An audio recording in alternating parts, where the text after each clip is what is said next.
NDA के होंगे जयंत चौधरी, सभी आरएलडी विधायक दिल्ली क्यों तलब, क्या यूपी में भी लगा इंडिया को झटका, लोकसभा चुनाव आने से पहले ही क्या इंडिया गठबंधन की हार हो जाएगी।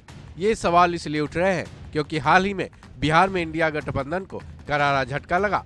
बिहार के सीएम नीतीश कुमार ने एनडीए के साथ नई सरकार का गठन कर लिया।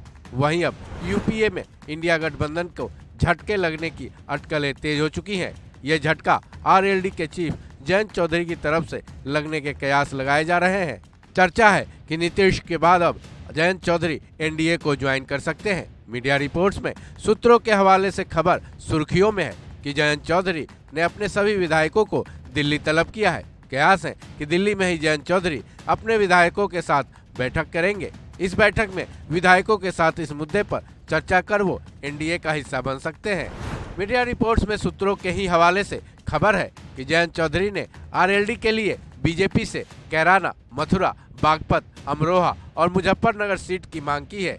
ऐसे में ये भी बताया जा रहा है कि इन सीटों पर पेच सुलझते ही RLD chief Jayant Chaudhary NDA में जाने का आधिकारिक ऐलान भी कर सकते हैं। मीडिया रिपोर्ट्स में सूत्रों के हवाले से खबर ये भी है कि बीजेपी आरएलडी की मांग वाली 3 सीटों पर मान भी गई है। बस पेंच, मथुरा और मुजफ्फरनगर की सीट पर ही फंसा हुआ है। इसके साथ ही आरएलडी के नेताओं को निगम बोर्ड, आयोगों और मंत्रिमंडल में भी शामिल करने के कयास लगाए जा रहे हैं। सवाल ये है कि आरएलडी का यूपी में सपा से गठबंधन है, तो अगर सपा से बात बिगड़ी है तो किस बात पर। इस बारे में ये कहा जा रहा है कि आरएलडी की सपा के साथ मुजफ्फरनगर, कैराना और बिजनौर की सीट पर खींचतान हो गई है, क्योंकि सपा अपने उम्मीदवार इन सीटों पर उतारने की बात कह रही थी, लेकिन आरएलडी इसके लिए कतई तैयार नहीं था।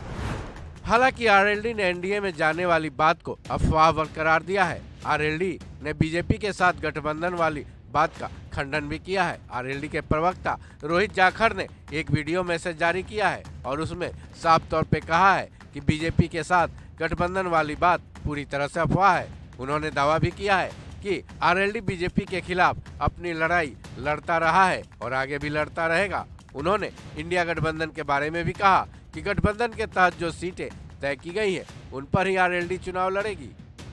बहरहाल राजनीति के मैदान से उठी इस आंधी का सच क्या है, फिलहाल खुलकर सामने नहीं आया है। फिर भी एक बात तो तय है कि राजनीति में पाला बदलने वाली बात न तो नई है और न ही चौंकाने वाली, जिसका ताजा उदाहरण नीतीश कुमार की जेडीयू है।